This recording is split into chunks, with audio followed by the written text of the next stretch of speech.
What's the last time you were in a disagreement with someone? For me, it was just this past week. I was in a heated sort of conversation with my best friend, my wife Jordan, and I was convinced that I was in the right. I was correct, and looking back at this situation, I still believe that I was correct. But uh, though I was correct, though my position was correct, my wife would maintain that how I went about being correct and asserting my correctness was very wrong. In fact, it was very hurtful. I don't know about you, but perhaps you've been in a similar sort of situation. Um, I know that these sort of things are a part of the human experience. To be in a disagreement with someone, even someone you love, is inevitable. Especially, I'm convinced of this after reading our text this morning, Romans 14, 13 through 16. We see quite clearly that disagreements, even among sincere believers, is possible. It's inevitable. It's going to happen. But I think there's a specific way that Paul deals with the disagreement in this passage that is important for us as we're engaging and thinking about how we can live together in a Christ-centered community as followers of Jesus. So let's pay attention here to what Paul does. In fact, first let's see what Paul doesn't do in this situation. So first, Paul does not dismiss this disagreement that he's talking about in Romans 14. This issue, the dietary law issue, is a very significant issue. And in fact, if we read Paul's writings elsewhere, we see that he spends a great deal of time talking about this very thing. So, secondly, what Paul doesn't do is he doesn't question the sincerity of people on both sides of this issue. So some people are saying, well, you can eat this and eat that, and that's fine. You can be a Christ follower and do that. And others are saying, no, you can't eat these certain foods. And Paul does not question the sincerity of people who have differences of opinion. In fact, he says that the conviction that a person has about this issue is binding for them. But what Paul is more concerned to do, what he's more concerned with, aside from this sort of surface level problem, is he wants to identify a larger problem, a deeper problem.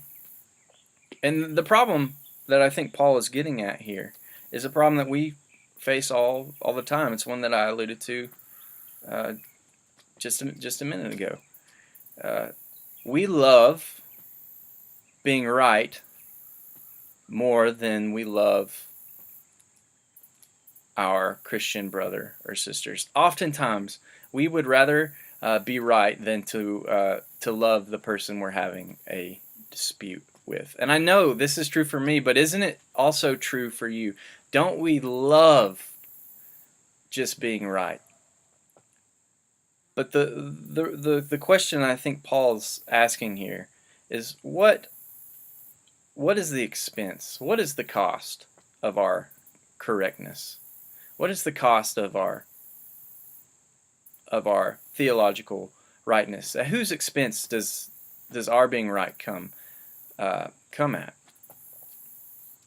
And so I wonder for you, which of your correct positions keeps you from loving your brother or sister in Christ?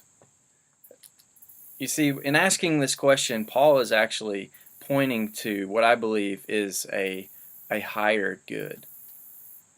It's something that is far better than being correct about a certain position or a certain opinion.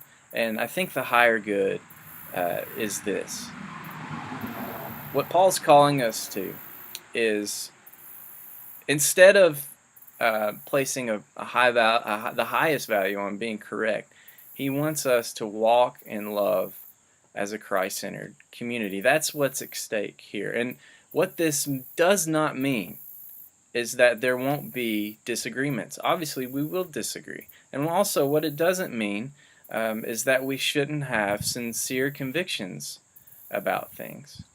But the implication that Paul sort of defines for us based on this higher good, based on this deeper issue, this deeper problem that he identifies, is this, I think. The implication is that to be in a Christ-centered community, to be a follower, a sincere follower of Jesus, and to be in relationship with people who might be in a stronger faith category or a weaker faith category, the call is this: that we would stoop a little bit lower in order to fulfill the law of Christ. And what is the law of Christ? It is to love. It is to love our neighbor in the way of Jesus, in this very specific way. And so I wonder, from reading this passage and seeing this very real disagreement and knowing that we as Christ followers and as a Christ-centered community have differences of opinions, you may be correct, I may be correct, I wonder, will you personally place your sincere brother or sister in Christ above your sincere position?